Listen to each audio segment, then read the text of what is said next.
Hello everyone, welcome to our education class 9-10 Hindi. तो इस video में जैसे हम लोग क्लास 10 हिंदी बुक के स्पर्श बुक और संचयन बुक को जैसे टोटल कंप्लीट करने वाले हैं। जितने भी जैसे आप लोग को 2024 सिलेबस के अनुसार आप लोग को हिंदी बुक में जैसे आप लोग को पढ़ने हैं। तो चलिए बारी बारी से स्टार्ट करते हैं। तो सबसे पहले हम लोग स्पर्श बुक को कम्प्लीट करेंगे, उसके बाद जैसे हम लोग संचयन बुक को कम्प्लीट करेंगे। तो स्पर्श बुक जैसे दो भाग में बटा हुआ है। सबसे पहला है काव्य खंड, उसके बाद है गद्य खंड। तो सबसे पहले हम लोग काव्य खंड को कम्प्लीट करने वाले हैं। इसमें जैसे हम लोग देखते हैं कि 2024 के सिलेबस के अनुसार आप लोग काव्य खंड में कौन कौन से चैप्टर डिलीटेड है, कौन कौन से जैसे पढ़ने हैं। तो इसमें जैसे चैप्टर नंबर 3 बिहारी दोहे जैसे आप लोग का डिलीटेड है। उसके बाद जैसे चैप्टर नंबर 6 महादेवी वर्मा के जैसे मधुर मधुर मेरे दीपक जलिए जैसे आप लोग को डिलीटेड है। बाकी सारे जैसे आप लोग को पढ़ने हैं। तो चलिए बारी बारी से जितने भी काव्य खंड में आप लोग को पढ़ने हैं उसको कंप्लीट करते हैं। तो सबसे पहला है साखी। तो इसमें टोटल 8 पद हैं। तो पहले पद में कबीर कहते हैं कि हमें ऐसी बात करनी चाहिए जिससे हमारा अहम ना झलके, इससे हमारा मन शांत रहेगा तथा सुनने वाले को भी सुख और शांति प्राप्त होगी। दूसरे पद में कबीर ईश्वर की महानता को स्पष्ट करते हुए कहते हैं कि कस्तूरी हिरण की नाभि में होती है, लेकिन इससे अनजान हिरण इसके सुगंध के कारण उसे पूरे जंगल में ढूंढता फिरता है। ठीक उसी प्रकार ईश्वर भी प्रत्येक मनुष्य के हृदय में निवास करते हैं, परंतु मनुष्य उसे वहां नहीं देख पाता। वह ईश्वर को मंदिर, मस्जिद और तीर्थ स्थानों में ढूंढता रहता है। और थर्ड पद में कबीर कह रहे हैं कि जब तक मनुष्य के मन में अहंकार होता है तब तक उसे ईश्वर की प्राप्ति नहीं होती। जब उसके अंदर का अहंकार मिट जाता है तब ईश्वर की प्राप्ति होती है। ठीक उसी प्रकार जैसे दीपक के जलने पर उसके प्रकाश से अंधकार मिट जाता है, यहाँ अहम का प्रयोग अंधकार के लिए तथा दीपक का प्रयोग ईश्वर के लिए किया गया है। और चौथे पद में कबीरदास कहते हैं कि ये सारी दुनिया सुखी है क्योंकि ये केवल खाने और सोने का काम करते हैं, इसे किसी भी प्रकार की चिंता नहीं है। इसके अनुसार सबसे दुखी व्यक्ति वो है जो प्रभु के वियोग में जागते रहता है, उन्हें कभी भी चैन नहीं मिलता। वे प्रभु को पाने की आशा में हमेशा चिंता रहते हैं। और पांचवें पद में कबीरदास कहते हैं कि जब किसी मनुष्य के शरीर के अंदर अपने प्रिय से बिछड़ने का सांप बसता है तो उस पर कोई मंत्र या दवा का असर नहीं होता। ठीक उसी प्रकार राम यानी ईश्वर के वियोग में मनुष्य भी जीवित नहीं रहता। अगर जीवित रह भी जाता तो उसकी स्थिति पागलों जैसी हो जाती। और छठे पद में संत कबीर कहते हैं कि निंदा करने वाले व्यक्ति को सदा अपने पास रखना चाहिए, हो सके तो उसके लिए अपने पास रखने का प्रबंध करना चाहिए ताकि हमें उसके द्वारा अपनी गलतियों को सुन सके और उसे दूर कर सके। इससे हमारा स्वभाव साबुन और पानी की मदद के बिना निर्मल हो जाएगा। और 7वें पद में कबीर कहते हैं कि इस संसार में मोटी मोटी पुस्तकें पढ़ पढ़ कर कई मनुष्य मर गए परंतु कोई भी पंडित न बन पाया। यदि किसी मनुष्य ने ईश्वर भक्ति का एक अक्षर भी पढ़ लिया होता तो वह पंडित बन जाता, यानी ईश्वर ही एकमात्र सत्य है। इसे जानने वाला ही वास्तविक ज्ञानी होता है। और लास्ट पद 8वें पद में कबीर कहते हैं कि उन्होंने अपने हाथों से अपना घर जला दिया, यानी उन्होंने मोह माया रूपी घर को जलाकर ज्ञान प्राप्त कर लिया। अब उनके हाथ में जलती हुई मशाल है, यानी ज्ञान है। अब वो उसका घर जलाएंगे जो उसके साथ जाना चाहते हैं, यानी उसे भी मोह माया के बंधक से आजाद होना होगा और जो ज्ञान प्राप्त करना चाहता है। तो यही थे कबीर के साखी। उसके बाद सेकंड में है पद। तो चलिए स्टार्ट करते हैं। मीराबाई का जन्म जोधपुर के चौकड़ी गांव में 1503 में माना जाता है। 13 साल की उम्र में मेवाड़ के महाराजा सांगा के कुंवर भोजराज से उनका विवाह हुआ था। विवाह के कुछ ही साल बाद पति और पिता एक युद्ध के दौरान देहांत हो गया था और मीराबाई का देहांत 1546 में हुआ था। तो चलिए चैप्टर की ओर चलते हैं। टोटल इसमें 2 पद हैं। तो पहले पद में मीराबाई अपने प्रिय भगवान श्री कृष्ण से विनती करते हुए कहती है कि हे प्रभु, अब आप ही अपने भक्तों की पीड़ा हरे। जिस तरह आपने अपमानित द्रौपदी की लाज उसे चीर प्रदान करके बचाई थी जब दुशासन ने उसे निवस्त्र करने का प्रयास किया था,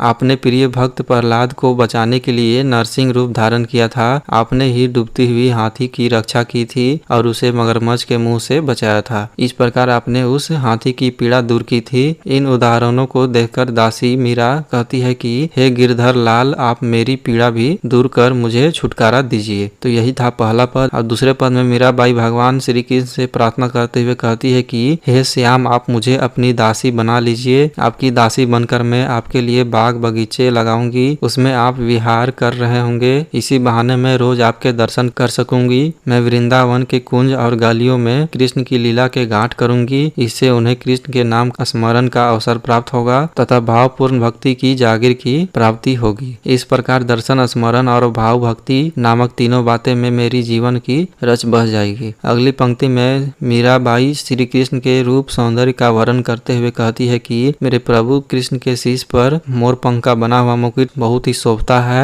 तन पर पीले वस्त्र सुशोभित हैं, बहुत ज्यादा शोभते हैं। गले में वनफूल की माला शोभनाए है। वे वृंदावन में गाय चराते हैं और मनमोहक मुरली बजाते हैं। वृंदावन में मेरे प्रभु का बहुत ही ऊंचे ऊंचे महल है। मीराबाई उस महल के आंगन के बीच बीच में सुंदर फूलों से सजी फुलवारी बनाना चाहती है। वे कुसुम्बी साड़ी पहनकर अपने सांवले प्रभु के दर्शन पाना चाहती है। मीरा भगवान कृष्ण निवेदन करते हुए कहती है कि हे प्रभु, आप आधी रात के समय मुझे यमुना जी के किनारे अपने दर्शन देकर कृतार्थ करें। हे गिरिधर नागर, मेरा मन आपसे मिलने के लिए बहुत ही व्याकुल है, इसलिए दर्शन देने अवश्य आए। तो यही थे मीरा के पद चैप्टर। उसके बाद थर्ड जो है सब लोग रिलेटेड है, बिहारी 2 है, इसलिए चलते हैं हम लोग फोर्थ पोयम की ओर जो है मनुष्यता। तो चलिए स्टार्ट करते हैं। मैथिली शरद गुप्त का जन्म 1886 में झांसी के करीब चिरगांव में हुआ था और इनका मृत्यु 1964 ईस्वी में हुआ था। तो चलिए मनुष्यता कविता को स्टार्ट करते हैं। इस कविता में कवि मनुष्यता का सही अर्थ समझाने का प्रयास कर रहे हैं। पहले भाग में कवि कहते हैं कि मृत्यु से नहीं डरना चाहिए क्योंकि मृत्यु तो निश्चित है, पर हमें ऐसा कुछ करना चाहिए लोग हमें मृत्यु के बाद भी याद रखें। असली मनुष्य वही है जो दूसरे के लिए जीना व मरना सीख ले। दूसरे भाग में कवि कहते हैं कि हमें उदार बनना चाहिए क्योंकि उदार मनुष्य का हर जगह गुणगान होता है। मनुष्य वही कहलाता है जो दूसरों की चिंता करे। उसके बाद तीसरे भाग में कवि कहते हैं कि पुराणों में उन लोगों के बहुत उदाहरण है जिन्हें उनकी त्याग भाव के लिए आज भी याद किया जाता है। सच्चा मनुष्य वही है जो त्याग भाव जान ले। और चौथे भाग में कवि कहते हैं कि मनुष्य के मन में दया और करुणा का भाव होना चाहिए। मनुष्य वही कहलाता है जो मनुष्य के लिए मरता है और जीता है। और पांचवें भाग में कवि कहना चाहते हैं कि यहाँ कोई अनाथ नहीं है क्योंकि हम सब उस ईश्वर की संतान है। हमें भेदभाव से ऊपर उठकर सोचना चाहिए। और छठे भाग में कवि कहना चाहते हैं कि हमें दयालु बनना चाहिए क्योंकि दयालु और परोपकारी मनुष्य का देवता भी स्वागत करते हैं। अतः हमें दूसरों का परोपकार व कल्याण करना चाहिए। और सातवें भाग में कवि कहते हैं कि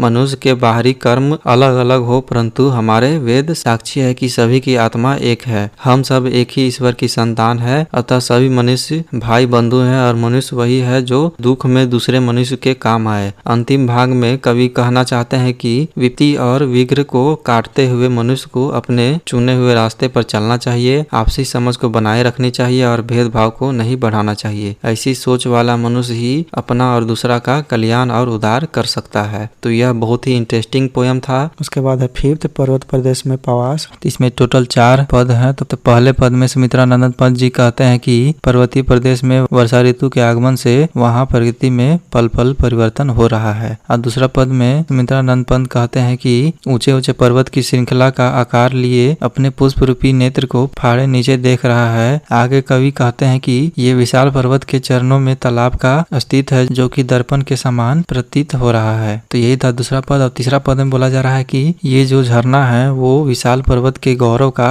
बखान करते हुए झरझर बह रहे हैं। इन झरनों की ध्वनि नस नस में उत्साह का प्रस्फुटन कर रही है। कवि कहते हैं कि ये जो झाग भरी झरने हैं वो मोती के समान प्रतीत हो रहे हैं जिससे विशाल पर्वत की खूबसूरती निखरता ही जा रहा है। आगे कवि कहते हैं कि पर्वत पर टिके अनेक वृक्ष ऐसे लगते हैं मानो वे ऊंची आकांक्षाएं लिए धीरता पूर्वक और स्थिर व शांत आकाश को निहार रहे हैं और साथ ही चिंतित मालूम भी पड़ रहे हैं। तो यही था तीसरा पद। और चौथे पद में सुमित्रानंद पंत जी बोलते हैं कि इस मौसम में अचानक आकाश में बादल के छाने से विशाल पर्वत जैसे गायब हो गए हैं। ऐसा आभास हो रहा है मानो आसमान धरती पर टूटकर आ गिरा हो। सिर्फ झरने की आवाज ही सुनाई दे रही है बल्कि तेज बारिश के कारण धुंध सा उठता दिखाई दे रहा है जिससे ऐसा लग रहा है कि मानो तालाब में आग लगी हो। इंद्र भी अपने बादल रूपी यान में सवार होकर इधर उधर अपना घूम रहे हैं। तो यही था पर्वत प्रदेश में प्रवास चैप्टर। उसके बाद जैसे 6 आप लोग रिलेटेड है महादेवी वर्मा के जैसे मधुर मधुर मेरे दीपक जल। इसलिए चलते हैं हम लोग 7 पोयम की ओर जो है तोप। तो इसके कवि हैं वीरेन डंगवाल। इनका जन्म 5 अगस्त 1947 को उत्तराखंड के टिहरी गढ़वाल जिले के कृति नगर में हुआ। इनकी प्रारंभिक शिक्षा नैनीताल में और उच्च शिक्षा इलाहाबाद में हुई। इन्होंने ऐसी बहुत सी चीजें और जीव जंतु को अपनी कविता को उदाहरण बनाया है। तो प्रस्तुत कविता में यह याद दिलाते हैं कि कभी ईस्ट इंडिया कंपनी भारत में व्यापार करने के इरादे इरादे से आई थी। भारत में उसका स्वागत किया गया था, परंतु धीरे धीरे वे हमारी शासक बन गए। अगर उन्होंने कुछ बाग बगीचे बनाए तो उन्होंने तोप भी तैयार किया। कवि कहते हैं कि यह जो 1857 की तोप आज कंपनी बाग के प्रवेश द्वार पर रखी गई है, इसकी बहुत देखभाल की जाती है। जिस तरह यह कंपनी बाग हमें विरासत में अंग्रेजों से मिलता है, उसी तरह तोप भी अंग्रेजों से ही विरासत में मिली है। सुबह और शाम को बहुत सारे व्यक्ति कंपनी के बाग में घूमने के लिए आते हैं। तब यह तोप उन्हें अपने बारे में बताती है कि मैं अपने जमाने में बहुत ताकतवर थी, अब तोप की स्थिति बहुत खराब है। छोटे बच्चे इस पर बैठकर घुड़सवारी का खेल खेलते हैं, चिड़िया इस पर बैठकर आपस में बातचीत लग जाती है। कभी कभी शरारती चिड़िया खासकर गौरैया तोप के अंदर घुस जाती है। वह हमें बताना चाहती है कि ताकत पर कभी घमंड नहीं करना चाहिए, क्योंकि ताकत हमेशा नहीं रहता। तो यही था तोप चैप्टर। उसके बाद है चैप्टर नंबर 8, कर चले हम फिदा। यह कविता जो है से कैफी अजामी के द्वारा लिखा गया है। तो इस कविता में जो है से कैफी अजामी ने देश के सैनिकों की भावनाओं का वर्णन किया है। वो कहते हैं कि सैनिक कभी भी देश के मान सम्मान को बचाने से पीछे नहीं हटते, फिर चाहे उन्हें अपनी जान से ही हाथ क्यों न गंवाना पड़े। भारत चीन युद्ध के दौरान सैनिकों को गोलियों लगने के कारण उनकी सांसें रुकने वाली थी। ठंड के कारण उनकी नाड़ियों में खून जम रहा था, परंतु उन्होंने किसी चीज की परवाह न करते हुए दुश्मनों का बहादुरी से मुकाबला किया और दुश्मन को आगे नहीं बढ़ने दिया। सैनिक गर्व से कहते हैं कि हमें अपने सर भी कटवाने पड़े तो हम खुशी खुशी कटवा देंगे, पर हमारे गौरव के प्रतीक हिमालय को नहीं झुकने देंगे, अर्थात हिमालय पर दुश्मनों का कदम नहीं पड़ने देंगे। लेकिन देश के लिए प्राण न्यौछावर करने की खुशी कभी कभी किसी किसी को ही मिल पाती है, अर्थात सैनिक देश पर मर मिटने का एक भी मौका नहीं खोना चाहते। जिस तरह से दुल्हन को लाल जोड़े में सजाया जाता है, उसी तरह सैनिक ने भी अपने प्राणों का बलिदान देकर धरती को खून से लाल कर दिया है। सैनिक कहते हैं कि हम तो देश के लिए बलिदान दे रहे हैं, लेकिन हमारे बाद भी ये सिलसिला चलते रहना चाहिए। सैनिक अपने देश की धरती को सीता के आंचल की तरह मानते हैं और कहते हैं कि अगर कोई हाथ आंचल को छूने के लिए आगे बढ़े तो उसे तोड़ देंगे। तो यह बहुत ही इंटरेस्टिंग पोएम था। इसके बाद लास्ट है आत्मतरान। तो इस कविता के कवि हैं रविन्द्रनाथ ठाकुर। इस कविता का बंगाल से हिंदी रूपांतरक आचार्य हरि प्रसाद द्विवेदी जी ने किया है। इस कविता में कवि ईश्वर से अपने दुख दर्द को झेलने की शक्ति मांग रहे हैं। कवि रविन्द्रनाथ ठाकुर ईश्वर से प्रार्थना कर रहे हैं कि हे प्रभु, दुख और कष्ट से मुझे बचा कर रखो। मैं तुमसे ऐसे कोई भी प्रार्थना नहीं कर रहा हूँ, बल्कि मैं तो सिर्फ तुमसे ये चाहता हूँ कि तुम मुझे उन दुख तकलीफों को झेलने की शक्ति दो। उन कष्टों के समय मैं कभी ना डरूं और उनका सामना करूं। मुझ में इतना आत्मविश्वास भर दो कि मैं हर कष्ट पर जीत हासिल कर सकूं। मेरे कष्टों के भार को भले ही कम ना करो और न ही मुझे तसल्ली दो। आपसे केवल इतनी प्रार्थना है कि मेरी अंदर निर्भयता भरपूर डाल दे, ताकि मैं सारी प्रश्नाओं का डटकर सामना कर सकूं। सुख के दिनों में भी मैं आपको एक क्षण के लिए भी ना भूलूं, अर्थात हर क्षण आपको याद रखता रहूं। दुख से भरी रात में भी अगर कोई मेरी मदद ना करे तो भी मेरे प्रभु, मेरे मन में आपके प्रति कोई संदेह ना हो, इतने मुझे शक्ति देना। तो यह बहुत ही इंटरेस्टिंग पोएम था। तो इतना ही जैसे आप लोग काव्य खंड में पढ़ना था। इसके बाद हम लोग चलते हैं गद्य खंड में। तो सबसे पहले हम लोग देखते हैं कि 2024 के सिलेबस के अनुसार आप लोग जैसे स्पर्श बुक के गद्य खंड में कौन कौन से जो है आप लोग को पढ़ने हैं। तो इसमें देख सकते हैं कि आप लोग को जो है सिर्फ एक ही चैप्टर रिलेटेड है, चैप्टर नंबर 14 गिरगिट। बाकी सारे चैप्टर जो है आप लोग को पढ़ने हैं। तो चलिए बारी बारी से स्टार्ट करते हैं। तो सबसे पहला है बड़े भाई साहब। तो चलिए स्टार्ट करते हैं। लेखक प्रेमचंद ने इस पाठ में अपने बड़े भाई के बारे में बताया है, जो कि उम्र में उनसे 5 साल बड़े थे, लेकिन पढ़ाई में केवल 3 कक्षा ही आगे थे। लेखक बताते हुए कहते हैं कि ऐसा नहीं है कि उन्होंने बाद में पढ़ाई शुरू की, बल्कि वे चाहते थे कि उनका बुनियादी मजबूत हो, इसलिए 1 साल का काम 2-3 साल में करते थे, यानी कक्षा पास नहीं कर पाते थे। वे लेखक की पूरी निगरानी रखते थे, जो कि उनका जन्मसिद्ध अधिकार था। बड़े भाई स्वभाव से अधिक अध्ययनशील थे, हमेशा किताब खोलकर बैठे रहते थे। समय काटने के लिए वह कॉपियों पर तथा किताब के पेज पर चित्र बनाया करते थे और वह एक चीज को बार बार लिखा करते थे। दूसरी तरफ लेखक का मन पढ़ाई में बिल्कुल नहीं लगता। अवसर पाते ही वे हॉस्टल से निकलकर मैदान में खेलने आ जाते थे। खेल कूद कर जब वो वापस आते तो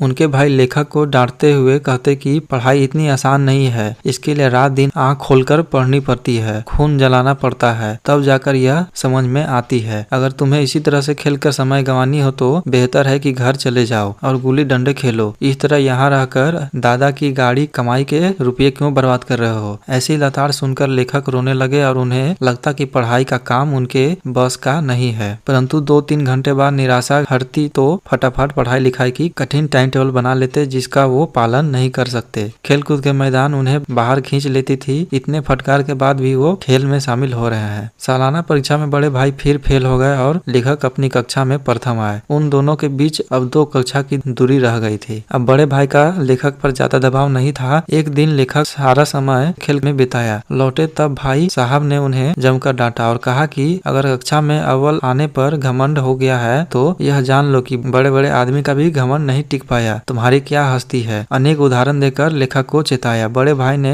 कक्षा की अलजेब्रा, ज्योमेट्री और इतिहास पर अपनी टिप्पणी की और बताया कि यह सब विषय बड़े कठिन है और कहा कि परीक्षा में उत्तीर्ण करने के लिए मेहनत करनी पड़ती है। स्कूल का टाइम हो गया था, नहीं तो लेखक को और सुनना पड़ता। उस दिन लेखक को भोजन निस्वाद सा लग रहा था। इतना सुनने के बाद भी लेखक की रुचि पढ़ाई में बनी रही और खेलकूद में वो शामिल होते रहे। फिर सालाना परीक्षा में बड़े भाई फेल हो गए और लेखक पास। बड़े भाई ने अत्यधिक परिश्रम किया था और लेखक ने ज्यादा नहीं। लेखक को अपने बड़े भाई पर दया आ रही थी। जब नतीजा सुनाया गया तो वह रो पड़े और उनके साथ लेखक भी रोने लगे। पास होने की खुशी आधी हो गई। अब उनके बीच केवल एक दर्जे का अंतर रह गया। अब भाई साहब नरम पड़ गए। अब उन्होंने लेखक को डांटना बंद कर दिया। अब लेखक के मन में यह धारणा बन गई थी कि वह पढ़े या न पढ़े वे पास हो जाएंगे। एक दिन शाम समय लेखक हॉस्टल से निकलकर पतंग लूटने के लिए दौड़े जा रहे थे। तभी उनकी भेंट बड़े भाई से हो गई। वे लेखक का हाथ पकड़ लिया और गुस्से होकर बोले कि तुम 8वीं कक्षा में भी आकर ये काम कर रहे हो। एक जमाने में 8वीं पास पर नायाब तहसीलदार हो जाते थे। कई डीलर और समाचार पत्रों संपादक भी 8वीं पास है, परंतु तुम इसे महत्व नहीं देते हो। उन्होंने लेखक को तजुर्बे का महत्व स्पष्ट करते हुए कहा कि भले ही तुम मेरे से कक्षा में कितने भी आगे निकल जाओ, फिर भी मेरा तजुर्बा तुमसे ज्यादा रहेगा और तुम्हें समझाने का अधिकार भी। उन्होंने लेखक को अम्मा दादी का उदाहरण देते हुए कहा कि भले ही तुम बहुत पढ़ लिख जाए, परंतु उनके तजुर्बे की बराबरी नहीं कर सकते। वे बीमारी से लेकर घर के काम काज तक में हमारे ज्यादा अनुभव रखते हैं। इन बातों को सुनकर लेखक उनके आगे नतमस्त हो गए। इतने में एक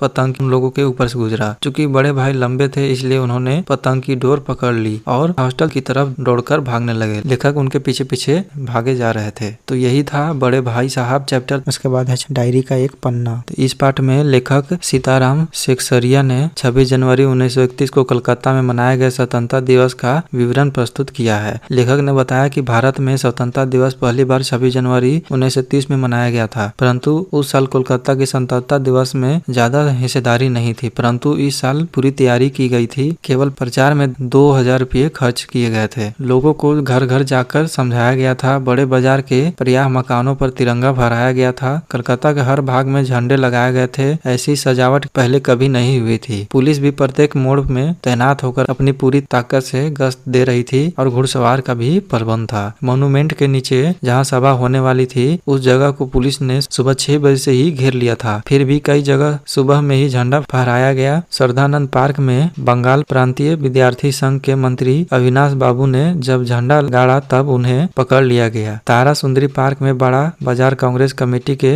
युद्ध मंत्री हरिशंदर सिंह को झंडा फहराने से पहले ही गिरफ्तार कर लिया गया। वहां मारपीट भी हुई जिसमें 2-4 लोगों के सिर फट गए थे तथा गुजरात सेविका संघ की ओर से निकाले गए जुलूस में कई लड़कियों को गिरफ्तार कर लिया गया था। मरवाड़ी बालिका विद्यालय की लड़कियां ने 11 बजे झंडा फहराया। जगह जगह उत्सव और जुलूस के फोटो उतारे गए। 2-3 आदमियों को पकड़ लिया गया जिसमें पूर्णो दास और पुरुषोत्तम राय प्रमुख थे। सुभाष चंद्र बोस के जुलूस का भार पूर्णो दास पर था। स्त्री समाज भी अपना जुलूस निकालने और ठीक स्थान पर पहुंचाने की कोशिश कर रही थी। 3 बजे से ही मैदान में होने लगी थी और लोग टोलियां बनाकर घूमने लगे। इतनी बड़ी सभा कभी नहीं की गई थी। पुलिस कमिश्नर के नोटिस के आधार पर कोई सभा नहीं हो सकती थी और भाग लेने वाले व्यक्ति को दोषी समझा जाएगा। काउंसिलिंग के नोटिस के अनुसार 4:24 पर झंडा फहराया जाना था और स्वतंत्रता की प्रतिज्ञा पढ़नी थी। ठीक 4 बजे सुभाष चंद्र बोस जुलूस के साथ आए। भीड़ ज्यादा होने की वजह से पुलिस उन्हें रोक नहीं पाई। पुलिस ने लाठियां चार्ज की। कई लोग घायल हुए और सुभाष चंद्र बोस पर भी लाठियां पड़ी। वे जोर से वंदे मातरम बोल रहे थे और आगे बढ़ रहे थे। पुलिस भयानक रूप से लाठियां चला रही थी जिससे क्षितिज चटर्जी का सिर फट गया। उधर स्त्रियां मोन्यूमेंट की सीढ़ियां चढ़कर झंडा फहरा रही थी। सुभाष चंद्र बोस को पकड़ लिया गया और गाड़ी में बैठाकर लॉकअप भेज दिया गया। कुछ देर बाद वहां से स्त्रियां जुलूस बनाकर चली और साथ में बहुत बड़ी भीड़ इकट्ठा हो गई। पुलिस ने डंडे बरसाने शुरू कर दिया जिससे बहुत आदमी घायल हो गए। धर्मतल्ले के मोड़ के पास आकर जुलूस टूट गया और करीब 50 से 60 महिला वहीं बैठ गई जिसे पुलिस ने पकड़कर लाल बाजार भेज दिया। दिया। स्त्रियों का एक भाग विमला देवी के नेतृत्व में आगे बढ़ा, जिसे बहु बाजार के मोड़ पर रोका गया और वे वहीं बैठ गई। 1.5 घंटा बाद एक गाड़ी में बैठाकर लाल बाजार ले जाया गया। ब्रिजलाल गोयनका को पकड़ा गया और मदालसा भी पकड़ी गई। सब मिलकर 150 स्त्रियां पकड़ी गई थी। उन्हें बाद में रात 9 बजे छोड़ दिया गया था। कलकत्ता में आज तक एक साथ इतनी ज्यादा गिरफ्तारी कभी नहीं हुई थी। करीब 200 लोग घायल हुए थे। पकड़े हुए आदमी की संख्या का पता नहीं चला, पर लाल बाजार के लॉकअप में स्त्रियों की संख्या 105 थी। उस दिन कोलकाता वासियों के लिए अभूतपूर्व था।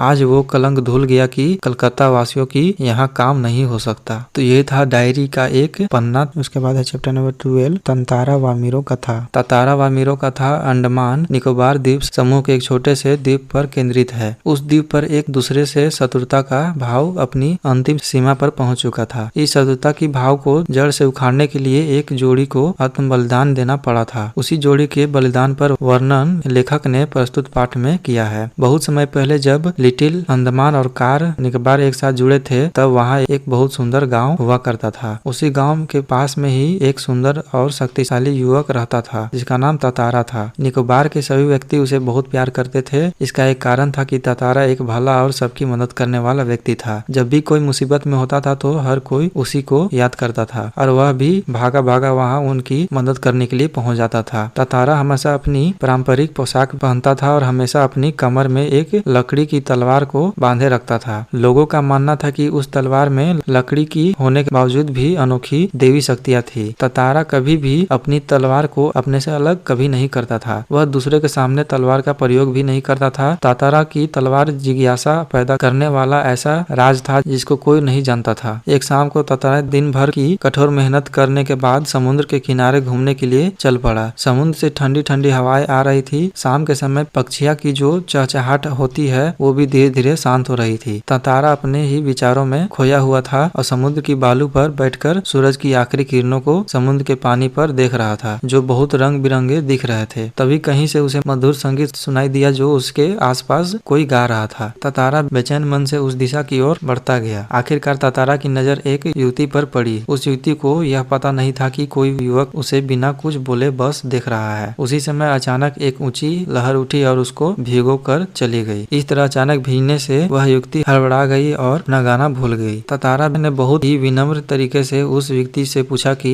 तुम्हें अचानक इतना सुरीला अच्छा और गाना अधूरा ही क्यों छोड़ दिया। अपने समान एक सुंदर युवक को देखकर वह युवती आश्चर्यचकित हो गई। उसने नकली नाराजगी दिखाते हुए उत्तर दिया, पहले ये बताओ कि तुम कौन हो, मुझे इस तरह क्यों देख रहे हो और इस तरह के अनुचित या बेकार के प्रश्न पूछने का क्या कारण है। ततारा बार बार अपना प्रश्न दोहराता रहता है। ततारा के बार बार एक ही प्रश्न दोहराने के कारण युवती चिढ़ गई। युवती ने कहा कि आखिरकार मैं गीत क्यों गाऊं, अर्थात मैं तुम्हारी बात क्यों मानूं। क्या उसे गांव का नियम नहीं मालूम कि एक गांव का व्यक्ति दूसरे गांव के व्यक्ति से बात नहीं कर सकता। इतना कहकर वह युवती जाने के लिए तेजी से मुड़ी। उसके मुड़ते ही ततारा ने उस युवती के सामने चला गया और उसका रास्ता रोककर लाचारी के साथ प्रार्थना करने लगा कि तुम बस अपना नाम बता दो, मैं तुम्हें जाने दूंगा। ततारा द्वारा नाम पूछने पर युवती ने जवाब दिया, वामिरो। यह नाम सुनकर ऐसा लगा जैसे उसके कानों में किसी ने रस घोल दिया हो। ततारा ने बीमारों से कहा कि कल वह वही चट्टान पर उसकी प्रतीक्षा करेगा। वह बीमारों को जरूर आने के लिए कहता है। वामिरो ने ततारा के बारे में बहुत सी कहानी सुनी थी। उसकी सोच में ततारा एक बहुत ही शक्तिशाली युवक था, परंतु वही सामने आया तो बिल्कुल अलग ही रूप में था। वह सुंदर और शक्तिशाली तो था ही, साथ ही साथ वह बहुत शांत, समझदार और सीधा साधा था। वह बिल्कुल वैसा ही था जैसा वामिरो अपने जीवन साथी के बारे में सोच रही थी, परंतु दूसरे गांव के युवक के साथ उसका संबंध रीति रिवाज के विरुद्ध था। इसलिए ततारा को भूल जाना ही समझदारी समझा, परंतु यह आसान नहीं लग रहा था क्योंकि ततारा बार बार उसी की आंखों के सामने आ रही थी, जैसे वह बिन पलकों को झपकाए उसकी प्रतीक्षा कर रही हो। तो यही था ततारा वामिरो चैप्टर। उसके बाद है गद्य खंड का चैप्टर नंबर 13, तीसरी कसम के शिल्पकार शैलेंद्र। तीसरी कसम शिल्पकार शैलेंद्र चैप्टर को पढ़ने वाले हैं। तो इस पाठ में लेखक ने गीतकार शैलेंद्र और उनकी बनाई हुई पहली और आखिरी फिल्म तीसरी कसम के बारे में बताया है। तो सन 1966 में राज कपूर द्वारा अभिनीत और कवि शैलेंद्र की तीसरी कसम फिल्म प्रदर्शित की गई थी। मतलब 1966 में यथा से तीसरी कसम फिल्म आई थी। यह फिल्म नहीं बल्कि सेलुलाइड पर लिखी कविता थी।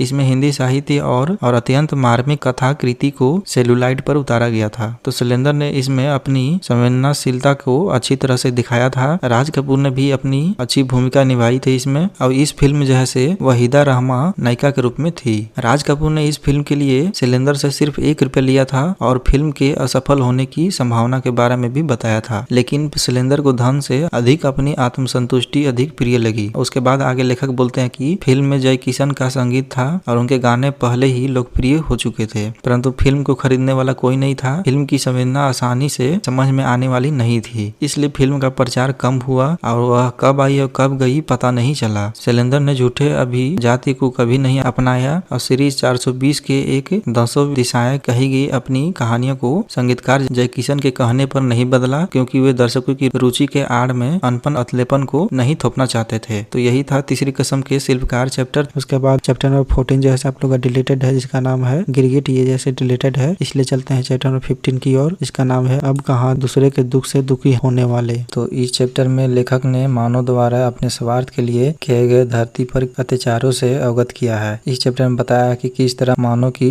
इन मिट्टियों वाली भूख ने धरती के जीव जंतुओं के साथ खुद के लिए भी मुसीबत खड़ी कर दी है। इससे 1025 वर्ष पहले एक बादशाह थे, उन्हें बाइबल के अनुसार सुलेमान कहा जाता था और उन्हें कुरान में सुलेमान कहा जाता है। वह सिर्फ मानव जाति के ही राजा नहीं थे, बल्कि सभी छोटे बड़े पशु पक्षियों के भी राजा थे। वह इन सब की भाषा जानते थे। एक बार वे अपने लशक के साथ रास्ते में गुजर रहे थे। उस रास्ते में कुछ चींटियां घोड़ों की टापों की आवाजें सुनकर अपने बिल्लों की तरफ वापस चली जा रही थी। इस पर सुलेमान ने उनसे घबराने को नहीं कहा कि खुदा ने उन्होंने सबका रखवाला बनाया है, वे मुसीबत में नहीं है बल्कि सबके लिए मुहब्बत है। चींटियों ने उनके लिए दुआ की और आगे बढ़ते चले। ऐसी एक घटना का जिक्र करते हुए सीधी भाषा में महाकवि शेख आजाद अपने आत्मकथा में लिखते हैं कि एक दिन उनके पिता कुएं से नहाकर घर लौटते तो माँ ने भोजन परोसा। जब उन्होंने रोटी का एक कवर तोड़ा तो तभी उन्हें अपनी बाबूजी पर एक काला चुट्टी रेंगता हुआ दिखाई दिया। वे भोजन छोड़कर उठ खड़े हुए और पहले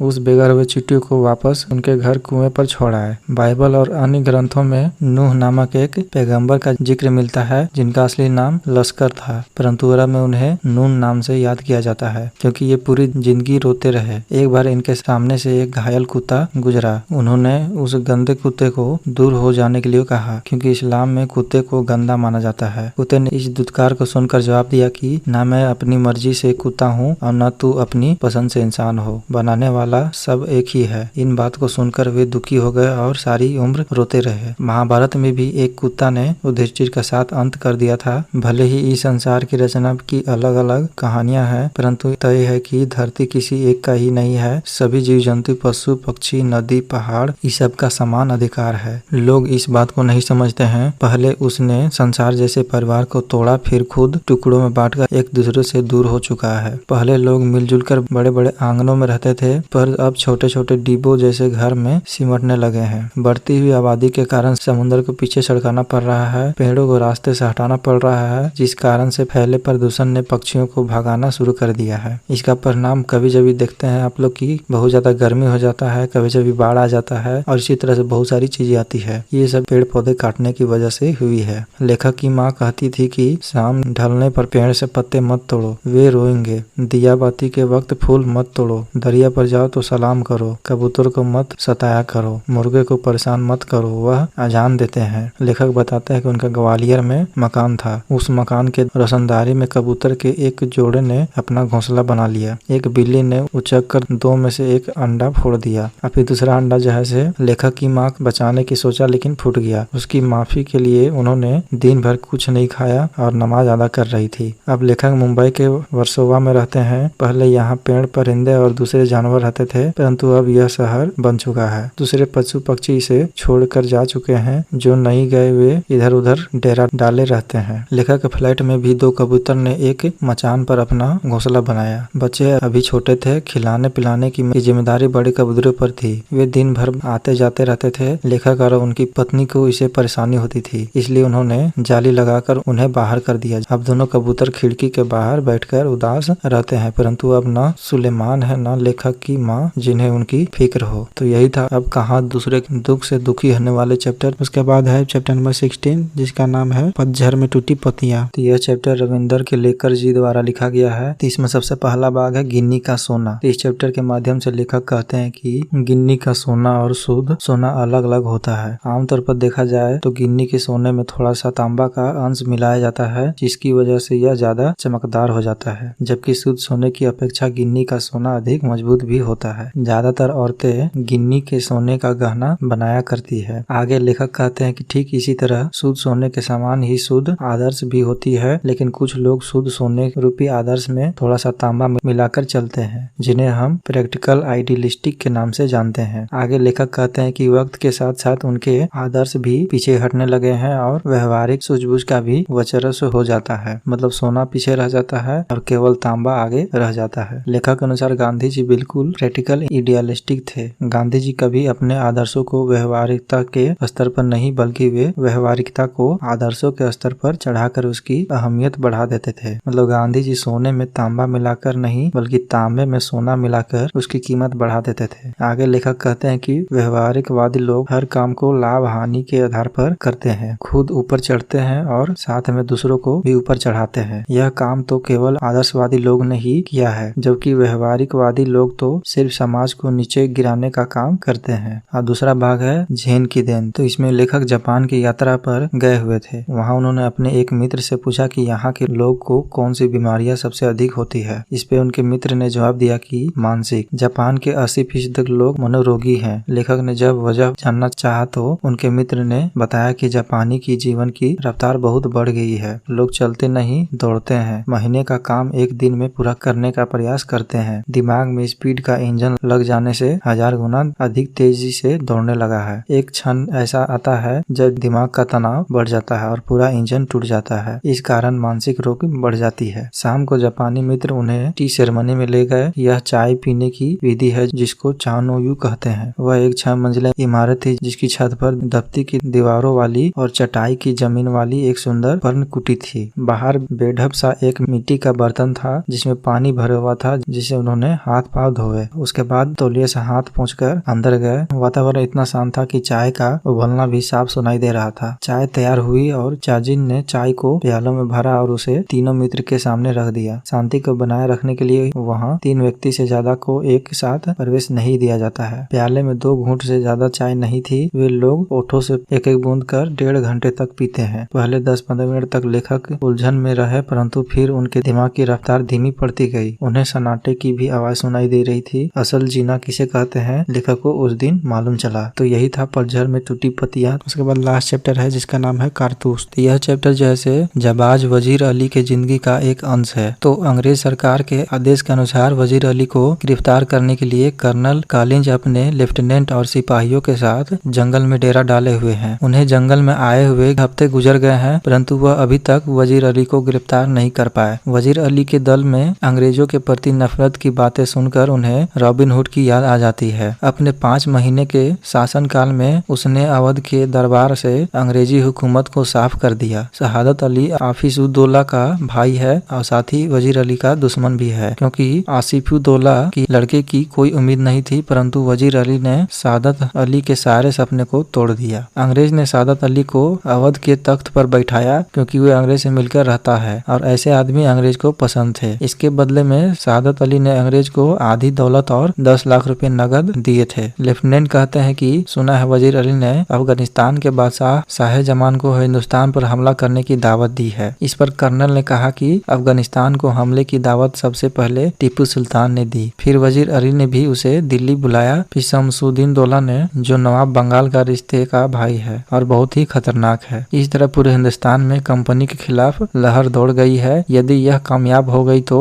लॉर्ड क्लाइव ने बक्सर और प्लासी के युद्ध में जो हासिल किया था वह लॉर्ड वेल्जली के हाथों खो देगी। कर्नल पूरी एक फौज लिए वजीर अली का पीछा जंगलों में कर रहा है, परंतु वह पकड़ में नहीं आया है। कर्नल ने वजीर अली द्वारा कंपनी के वकील की हत्या करने का किस्सा सुनाते हुए कहा कि हमने वजीर अली को पद से हटाकर 3 लाख रुपये सालाना देकर बनारस भेज दिया। कुछ महीने बाद गवर्नर जनरल ने उसे कलकत्ता बुलाया। वजीर अली बनारस में रह रहे कंपनी के वकील के पास जाकर पूछे कि उसे कलकत्ता क्यों बुलाया जाता है। इस पर वकील ने उसे बुरा भला कह दिया, जिस कारण वजीर अली ने वकील को खंजर से मार दिया। इसके बाद वह अपने कुछ साथियों के साथ आजमगढ़ भाग गया। वहाँ के शासन ने उन लोगों को सुरक्षित घाघरा पहुँचा दिया। जब वे उन्हीं जंगल में कई साल से भटक रहे हैं, लेफ्टिनेंट द्वारा पूछे जाने पर कर्नल ने वजीर अली की स्कीम बताते हुए कहा कि वे किसी तरह नेपाल पहुँचना चाहते हैं। अफगान हमले का इंतजार करें ताकि आगे बढ़ जाएं। फिर आगे बोलते चाहता है कि वह शहादत अली को उसके पद से हटाकर खुद कब्जा करे और अंग्रेजों को हिंदुस्तान से निकाल दे। लेफ्टिनेंट अपनी शंका जताते हुए कहता है कि हो सकता है कि वे लोग नेपाल पहुंच गए हो, जिस पर कर्नल उसे भरोसा दिलाते हुए बताता है कि अंग्रेज और शहादत अली की फौज बड़ी सख्ती से उनका पीछा कर रही है और उन्हें पता है कि वह इन्हीं जंगलों में है। तभी एक सिपाही कर्नल को बताता है कि दूर से धूल उड़ती दिखाई दे रही है, लगता है कि कोई काफिला चला आ रहा है। कर्नल सभी को मुस्तैद रहने का आदेश देते हैं। लेफ्टिनेंट और कर्नल देखते हैं कि केवल एक ही आदमी है। कर्नल सिपाही से उस पर नजर रखने को कहता है और वह आदमी जैसे घोड़े पर सवार होकर उन लोग के सामने आकर रुक जाता है और इजाजत लेकर कर्नल से मिलने अंदर जाता है और अकेले में बात करने को वह चाहता है, इसलिए कर्नल सिपाही और लेफ्टिनेंट को बाहर भेज देते हैं। वह कर्नल से कहता है कि वजीर अली को पकड़ना कठिन है और कारतूस की मांग करता है। कर्नल उसे कारतूस दे देता है। जब वह कारतूस लेकर जाने लगता है तो कर्नल उसका नाम पूछता है। वह अपना नाम वजीर अली बताता है और कारतूस देने के कारण उसकी जान बख्शने की बात करता है। उसके चले जाने के बाद लेफ्टिनेंट जब पूछता है कि वह कौन था, तब कर्नल का एक जाबाज सिपाही बोलता है कि वह वजीर अली था। तो यही था कारतूस चैप्टर। तो इतना ही जैसे आप लोग को स्पर्श बुक में पढ़ना था, तो ये जैसे आप लोग को टोटल कंप्लीट हो गया। उसके बाद हम लोग स्टार्ट करते हैं संचयन बुक। तो सबसे पहले हम लोग देख लेते हैं कि आप लोग जैसे कौन कौन से चैप्टर पढ़ने हैं, कौन कौन से जैसे रिलेटेड है। तो इसमें जैसे आप लोग को सारे चैप्टर पढ़ने हैं। इसमें टोटल 3 चैप्टर है, सारे पढ़ने हैं। इसमें जैसे कोई भी रिलेटेड नहीं है। तो चलिए बारे बारे से सारे चैप्टर को पढ़ते हैं। तो सबसे पहला है हरिहर काका। तो हरिहर काका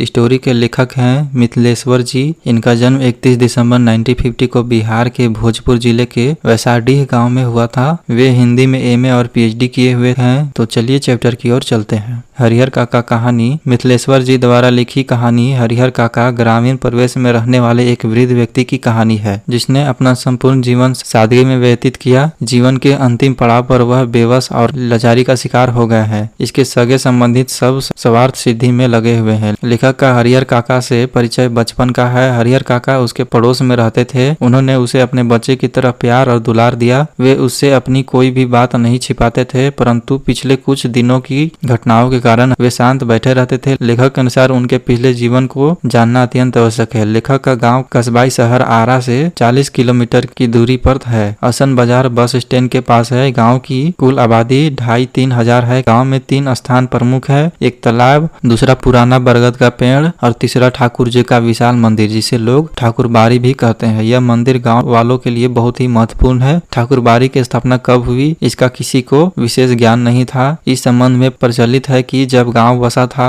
उसी समय एक संत ने इस स्थान पर झोपड़ी बनाकर रहने लगे थे। उस संत ने इस स्थान पर ठाकुर जी की पूजा आरंभ कर दी। लोगों ने धर्म और सेवा भावना से प्रेरित होकर चंदा इकट्ठा करके ठाकुर जी का मंदिर बनवा दिया। उनका मानना था कि यहाँ मांगी हर मन्नत जरूर पूरा होती है। ठाकुरबाड़ी के पास काफी जमीन है। पहले हरिहर काका नियमित रूप से ठाकुरबाड़ी जाते थे, परंतु परिस्थिति वश अब उन्होंने यहाँ आना बंद कर दिया। हरिहर काका के 4 भाई हैं, सभी विवाहित हैं। उनके बच्चे भी बड़े हैं। हरिहर काका ने 2 शादी की थी, परंतु उन्हें बच्चे नहीं हुए थे। उनकी 2 पत्नियां भी जल्दी स्वर्ग सिधार हो गई थी। हरिहर काका ने तीसरी शादी बढ़ती उम्र के कारण नहीं की थी। वे अपने भाइयों के परिवार के साथ ही रहते थे। हरिहर काका के पास कुल 60 बीघा खेत है। प्रत्येक भाई के हिस्से में 15 बीघा खेत है। परिवार के लोग खेत बाड़ी पर निर्भर थे। भाई ने अपनी पत्नी को हरिहर काका की इच्छा प्रकार सेवा करने के लिए कहा। कुछ समय तक वो भली भांति सेवा करती रही, परंतु बाद में न कर सकी। एक समय ऐसा आया जब घर में कोई उन्हें पानी देने वाला भी नहीं था।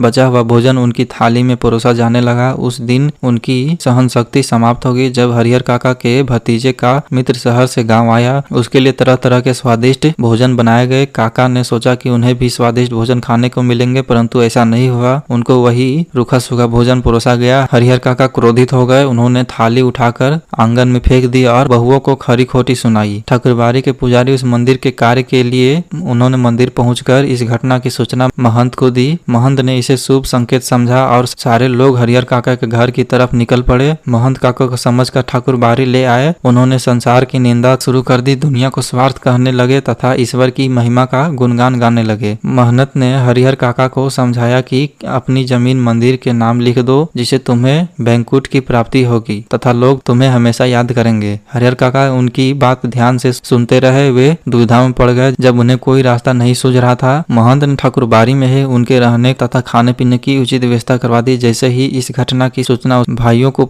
लगी वैसे ही उन्होंने मनाने के लिए फिर से ठाकुरबाड़ी पहुंचे, पर वे उन्हें घर वापस लाने में सफल न हो सके। पर अगले ही दिन ठाकुरबाड़ी पहुंचे और काका के पांव पकड़कर रोने लगे। उन्होंने अपने दुर्व्यवहार के लिए माफी मांगे। हरिहर काका का दिल पसीज गया, वे घर वापस आ गए। अब काका की बहुत सेवा होने लगी। उन्होंने जिस किसी वस्तु की इच्छा होती ही आवाज लगा देते और वस्तु उन्हें तुरंत मिल जाती थी। गांव में काका की चर्चा होने लगी। घर के सतीश जमीन अपने नाम लिखवाने का प्रयत्न करने लगे, परंतु हरिहर काका के समक्ष अनेक ऐसे उदाहरण थे जिन्हें जीते जी अपनी जमीन को अपने रिश्तेदार के नाम लिख दी थी। बाद में पछताते रहे। महंत भी मौका देखते ही उनके पास आ जाता है और उन्हें समझाते रहता है। कुछ समय बाद महंत जी की चिंताएं बढ़ने लगी। वे इस कार्य का उपाय सोचने लगे। एक दिन योजना बनाकर महंत ने अपने आदमियों को भाला, गड़ासा और बंदूक से लैस करके काका का अपहरण करवाया। हरिहर काका के भाइयों एवं गांव के लोगों को खबर लगी, तब वे ठाकुरबाड़ी जा पहुंचे। उन्होंने मंदिर का दरवाजा खुलवाने का प्रयत्न किया, पर वे असफल रहे। तब उन्होंने पुलिस को बुलाया। मंदिर के अंदर महंत एवं उसके आदमियों ने काका से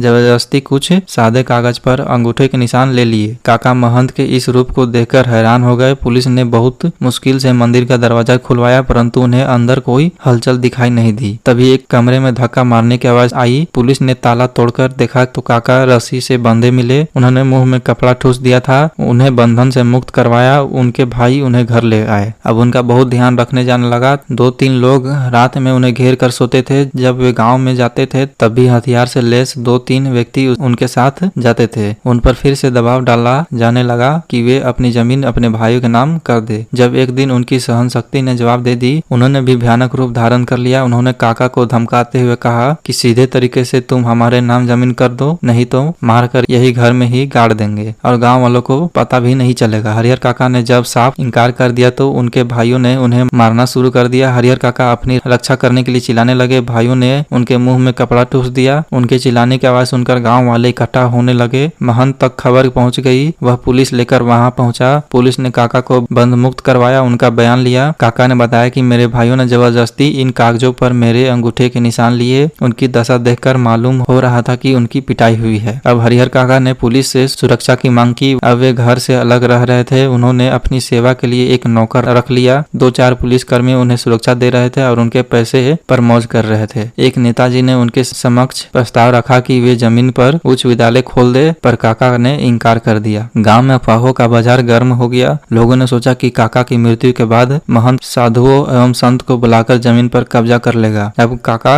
गूंगेपन का शिकार हो गए। वे रिक्त आंखों से आकाश की ओर ताकते रहे। तो यही था हरिहर काका चैप्टर। उसके बाद सेकेंड है सपनों कैसे दिन। सपनों कैसे दिन कहानी गुरदयाल सिंह जी द्वारा रचित है। इस कहानी में लेखक ने अपने बचपन के माध्यम से स्कूल के वातावरण को दर्शाया है, जहाँ एक तरफ बच्चे खुशी खुशी स्कूल जाते थे, वहीं कभी मास्टर के डर से स्कूल जाने से भी डरते थे। इसमें 2 शिक्षक के व्यवहार के बारे में बताया गया है। हेडमास्टर शर्मा जी जो बहुत शांत स्वभाव के हैं और दूसरे प्रीतम चंद जो कठोर स्वभाव के हैं, जो बच्चों को अनुशासन में रहना सिखाते हैं। तो सबसे पहले देखते हैं कि लेखक का बचपन कैसा था। तो लेखक अपने बचपन के दिनों के बारे में बता रहे हैं कि किस तरह से जब अपने दोस्तों के साथ खेलने जाते थे तो उनकी क्या स्थिति होती थी। नंगे पाँव, फटी मैली सी कच्छी और टूटे बटन वाले कई जगह से फटे कुर्ते और बिखरे बाल होते थे। लेखक कहते थे कि जब खेलते कूदते भागते दौड़ते चोट लगती तब हम जख्मी हो जाते तो सभी की माँ बहनें हम पर तरस खाने की जगह मार पिटाई करती थी। लेखक बताते हैं कि मेरे साथ खेलने वाले अधिकतर साथी हमारे ही जैसे परिवार के हुआ करते थे। सभी निम्न मध्यम वर्गीय परिवार में से थे।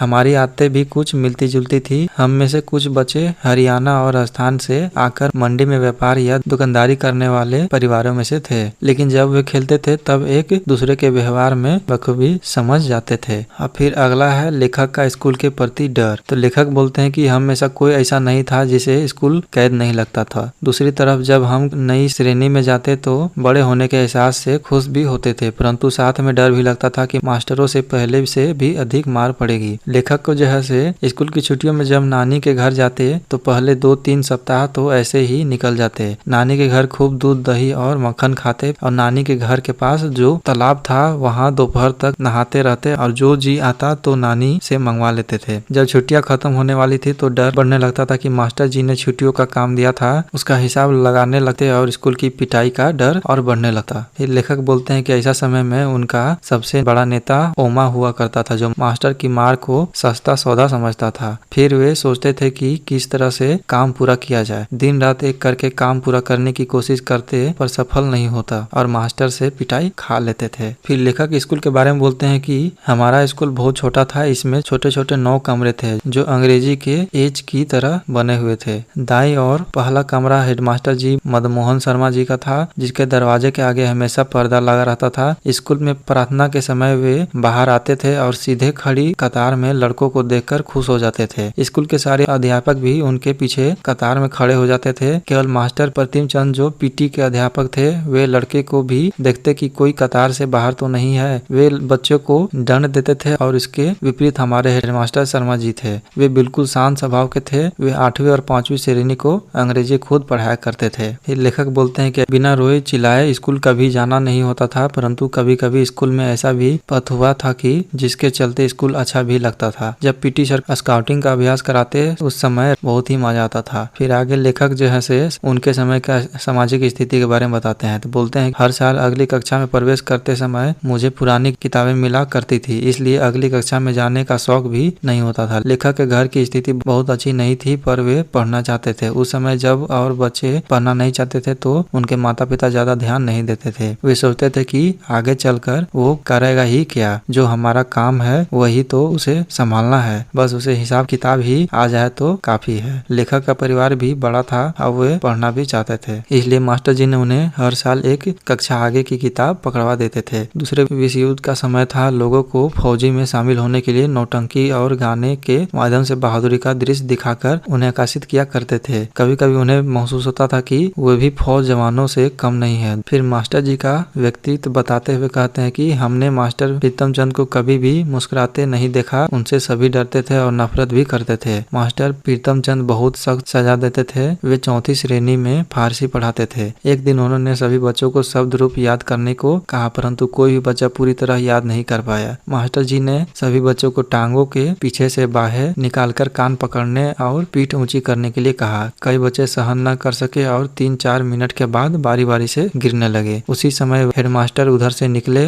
उन्होंने पीटी सर को बच्चों से इतना बुरा व्यवहार करते देखा तो उन्हें सहन नहीं हुआ। उन्होंने पीटी सर को बहुत डांटा और उनको शिकायत डायरेक्टर सर को लिखकर भेज दी। जब तक ऊपर से आदेश नहीं आ सकता था तब तक पीटी सर को स्कूल में आने की अनुमति नहीं थी। बाद में पीटी सर अपने घर में आराम से रहते थे। उन्हें पक्षियों से बहुत प्यार था। उन्होंने घर में 2 तोते रखे हुए थे। वे उन्हें बादाम भी खिलाते थे और उनसे बातें भी किया करते थे। जब बच्चों ने पीटी सर को ऐसे देखा तो उन्हें चमत्कार सा लगा कि जो मास्टर स्कूल में बच्चों को मारता पीटता है, वे अपने तोतों के साथ आखिर कैसे अच्छे से बात कर सकता है। तो यही था सपनों कैसे दिन चैप्टर। उसके बाद 3rd है टोपी शुक्ला। तो टोपी शुक्ला कहानी 2 अलग अलग धर्मों से जुड़ी बच्चों की कहानी है। इस कहानी में एक बच्चे और एक बूढ़ी दादी के बीच प्यार को दिखाया गया है। टोपी शुक्ला और इरफान एक दूसरे के बहुत पुराने और गहरे मित्र थे। दोनों एक दूसरे के बिना अधूरे थे। टोपी शुक्ला हिंदू धर्म को मानता था, वही उसके दोस्त इरफान और उसकी दादी मुस्लिम धर्म से थी और दोनों के दिल में प्यार की प्यास थी। लेकिन जब भी टोपी शुक्ला अपने दोस्त इरफान के घर जाता है तो वह दादी के पास ही बैठता है। इरफान की बूढ़ी दादी की मीठी पूर्वी बोल उसके मन को बहुत भाता था।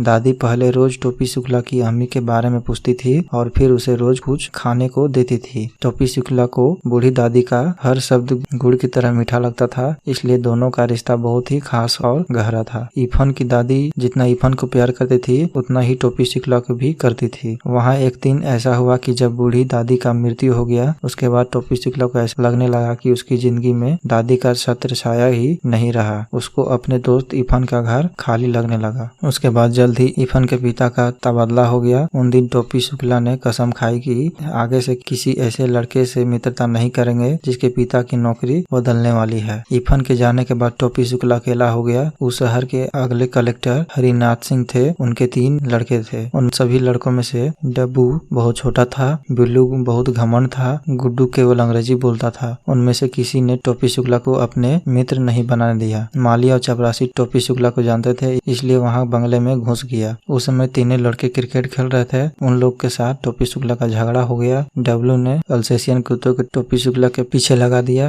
और वह कुत्ता जो है से टोपी शुक्ला को काट दिया। उसके बाद उसे 7 सुइयां लगी। उसके बाद उसे होश आया। फिर उसने कभी कलेक्टर के बंगले का रुख नहीं किया। इसके बाद टोपी शुक्ला ने अपना अकेलापन घर ही बूढ़ी नौकरानी सीता से दूर किया। सीता उससे बहुत प्यार करती थी। वह उसका दुख दर्द समझती थी। घर के सभी सदस्य टोपी शुक्ला को बेकार समझते थे। घर में सभी के लिए सर्दी में गर्म कपड़े बने, परंतु टोपी शुक्ला को मुन्नी बाबू का उतरा कोट मिला। उसने इसे लेने से इनकार कर दिया। उसने वह कोट घर की नौकरानी केतली को दे दिया। उसकी इस हरकत पर दादी क्रोधित हो गई। उन्होंने उसे बिना कपड़े के सर्दी बिताने का आदेश दिया। टोपी शुक्ला 9वीं कक्षा में 2 बार फेल हो गया था, जिस कारण उसे घर में और अधिक डांट पड़ने लगी थी। जिस समय वह पढ़ने बैठता था उसी समय घर के सदस्यों को बाहर से कुछ न कुछ मंगवाना होता था। स्कूल में भी उसे अध्यापकों ने सहयोग नहीं दिया। उसके 9वीं में लगातार 3 साल फेल होने पर उसे नजरअंदाज कर दिया। पिछले क्लास के छात्रों के साथ बैठना उसे अच्छा नहीं लगता था। कोई बच्चा अपनापन नहीं दिखाया। उसने स्वयं ही मेहनत की और तीसरी श्रेणी के साथ वह 9वीं पास कर ली। उसके 9वीं पास करने के बाद दादी ने कहा कि उसकी रफ्तार अच्छी है। तीसरे वर्ष में तीसरी श्रेणी में पास हो गया। तो यही था टोपी शुक्ला चैप्टर। तो इतना ही जैसे आप लोग को स्पर्श बुक और संचयन बुक में पढ़ने थे 2024 के सिलेबस के अनुसार, तो आप लोग जैसे टोटल कंप्लीट करा दिए गया है। तो आप लोग जैसे अच्छी तरह से तैयारी करें और आप लोग जैसे बोर्ड एग्जाम में तबाही मचा दें। तो आप लोग जैसे एग्जाम के लिए बेस्ट ऑफ लक। आप लोग जैसे अच्छी तरह से